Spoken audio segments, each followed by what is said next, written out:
doing something pioneering. And I was always about doing something innovative, something pioneering, introducing things, letting people think outside the box. That's what it was about for me.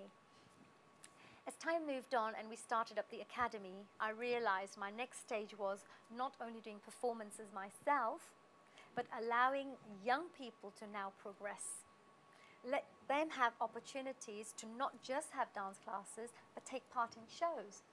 So now it was all about personal development.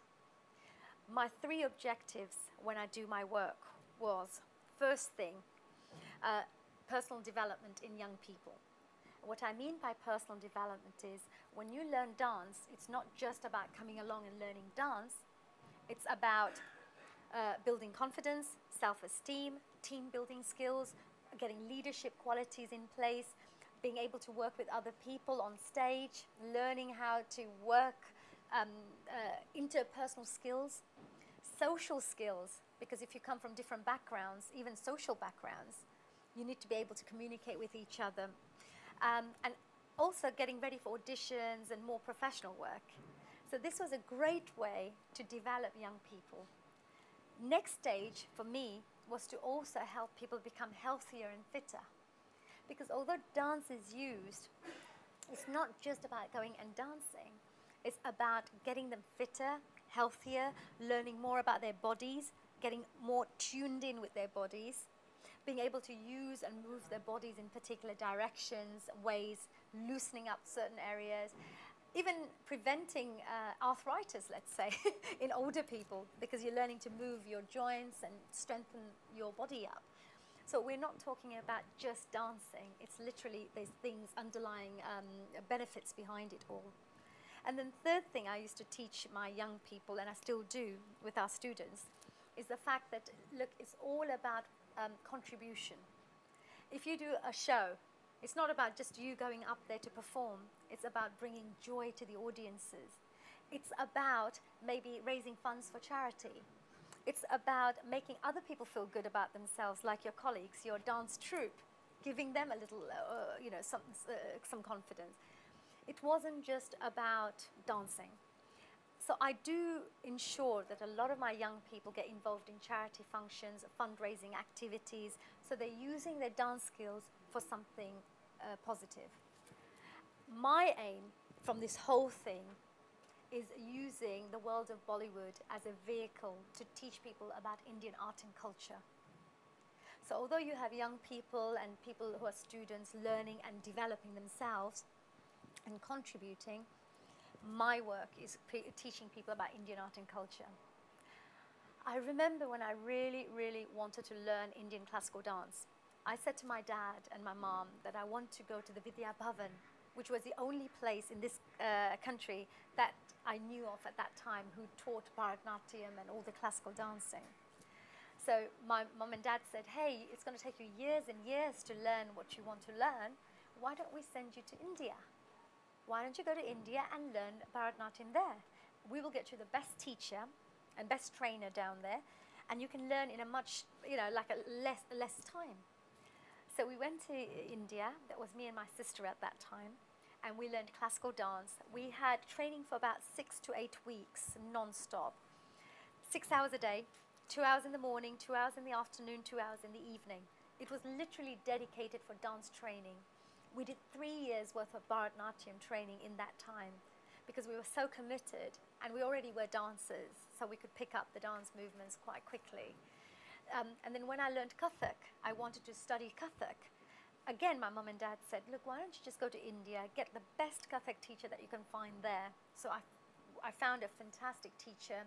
His name was, the Bharatanatyam teacher I had, his name was Sinoy Sahab.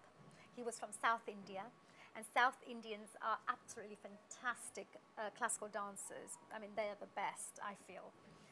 And the other gentleman that I had was Arun Chandiwala. He's a Kathak teacher in India, in Mumbai, and he taught me Kathak.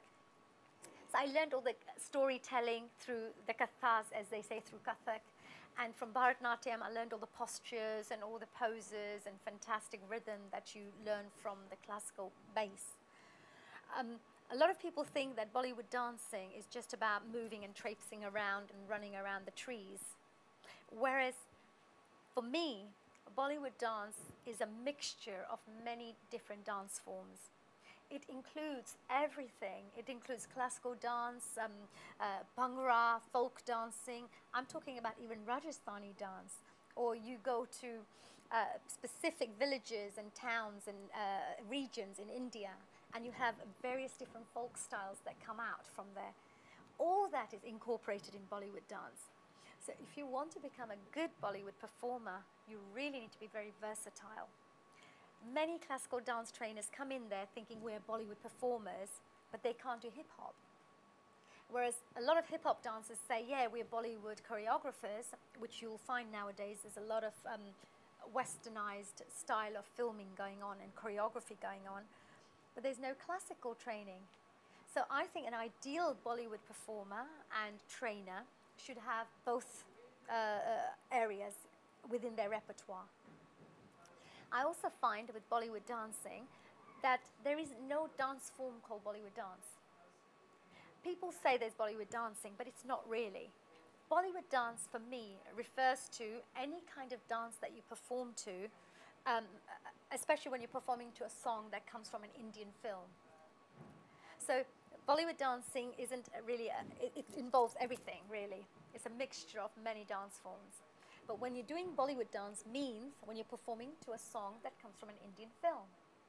Now the Indian film has all different types of dance music and dance instruments used, lyrics used, themes used.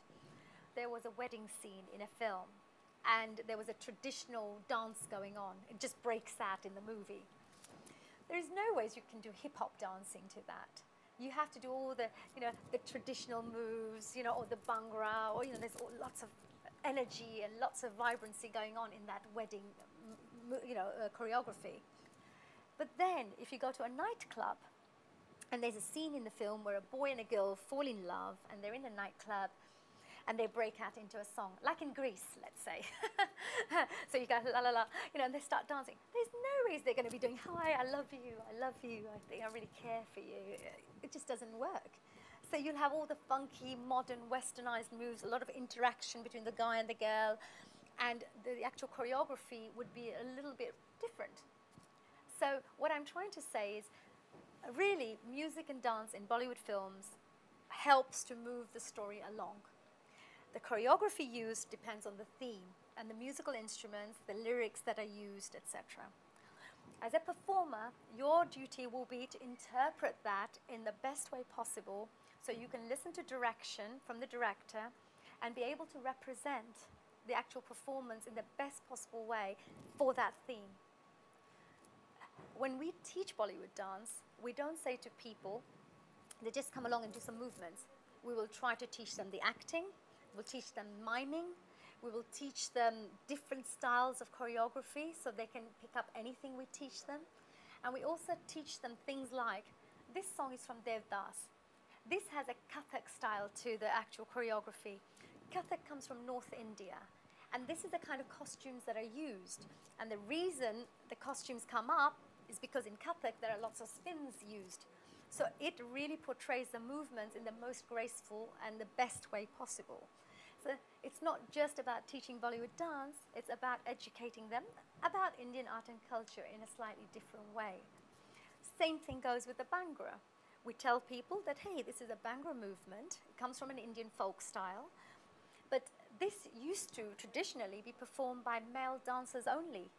And that's why it's quite heavy. It's very energetic. It's a great way to lose weight because it's a lot of squats and a lot of waving around, and a lot of shoulder movements. And you will find that a long time ago, people used to perform Bhangra when they used to celebrate a good harvest. And that's why you see a lot of movements like this, because you're going celebrating. There's a lot of hand gestures. Or sowing, when you sow seeds, that turned into Bhangra movements. But it was really about sowing seeds, traditionally. So again, when you're teaching people about Bhangra, you tell them why they're learning this, what the actual movements mean, and then you turn it into something modern. It doesn't matter, because now they've got the knowledge behind it as well.